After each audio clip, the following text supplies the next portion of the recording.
አብርሃም እንዲህ አድርጎ ነው እግዚአብሔርን የተቀበለው። ሮጠ፣ ተመረኮዘ፣ ወደቀ።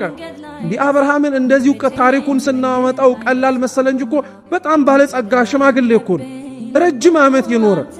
እንግዳ ለመቀበል ያለው ፍጥነት አይገርማችሁ? እየሮጠ ሄዶ ከግራቸው ተደፋ ባልበላ አንጀቱ።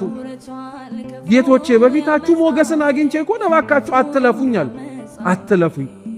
ሞገስ አግኝቼ ከሆነ አትለፉኝ። ሞገስ ባይኖረንም አይለፈን ብሎ መለመን። ለግራችሁ ውሃ ላምጣል ልጠባችኋል። እሺ እንደወደድክ አርጋሉ። አብርሃም ውሃ አምጥቶ አጠበ። አብርሃም አይገርምም? የሐዋርያትን እግር ዝቅ ብሎ ያጠበውን የሱን እግር ነው ያጠበው። የደቀ መዛሙርቱን እንኳን ክብር ከፍ ያለ ክብር ያለው ነው አብርሃም።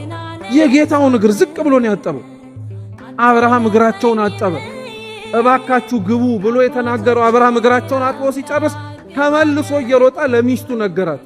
እባክሽ በሶስት መስፈሪያ ዱቄት ሰልቂና አንድን ጎቻ ጋግሪላቸዋል። ሶስቱን ጎቻ አንድ መሆኑ እውነት ነው፣ የምስጢረ ሥላሴ ትምህርት ነው። ሶስት ሲሆኑ አንድ፣ አንድም ሲሆኑ ስንት ስለሆኑ? ሶስት ስለሆኑ እንጎቻ ጋገሩ። ያንን ሲያረግ ደግሞ ለዛኛው ሎሌው ደግሞ ከፍሪዳዎቹ መካከል አንዱን ስበህ አምጣና አርደህ አቅርብላቸዋል። አረደ፣ ቀረበላቸው። ቅድስት ሥላሴ በአብርሃም ፊት እንደሚበሉ ይመስሉ ነበር ይላሉ ሊቃውንተ ቤተ ክርስቲያን። እሱም ያልበላ ስለሆነ እየበሉ እንዲበላ፣ ነገር ግን በእነሱ ሰም በእሳት ፊት ሲቀልጥ እንደሚቀልጥ እህሉም ከፊት ለፊታቸው ይቀልጥ ነበረ። አብርሃምን ፈልገው ነው የመጡት እንጂ እንጀራውን ፈልገው አልመጡም ነበር። እሱን ወዳጃቸውን ፈልገው ነው እንጂ የተገኙት የሚያቀርበውን ምግብ ፈልገውት አይደለም። አቀረቡ፣ አስተናገዱ።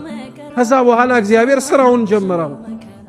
ወጥቶ ለተቀበለው እግሩን ላጠበለት ያለውን ላቀረበለት ለአብርሃም አሁን ደግሞ እግዚአብሔር መልስ መስጠት። ለመጪው ዓመት ስመጣ ወይም በቀጣይ ዓመት ስገኝ ልጅ ትወልዳለህ አለ። ማን ነገረው? ልጅ የለኝም ብሎ አብርሃም ከእግዚአብሔር ፊት አንዲትም ቅሬታ አላሰማም። ልጅ እሰጥሃለሁ፣ ለሚመጣው ዓመት ልጅ ይኖርሃል አለ። ከውስጥ ሆና እንደሰማችሁት ባለቤቱ ሳቀች እና ለምን ትስቂያለሽ አለ። ከዛም በኋላ የወለደችው ልጅ ይስሐቅ የተባለው ይስሐቅ ሲባል ሁሌም መሳቋን በእግዚአብሔር ፊት እያስታወሰች ያንን ልጅ የእግዚአብሔር እንደሆነ እንድታቀው ለማድረግ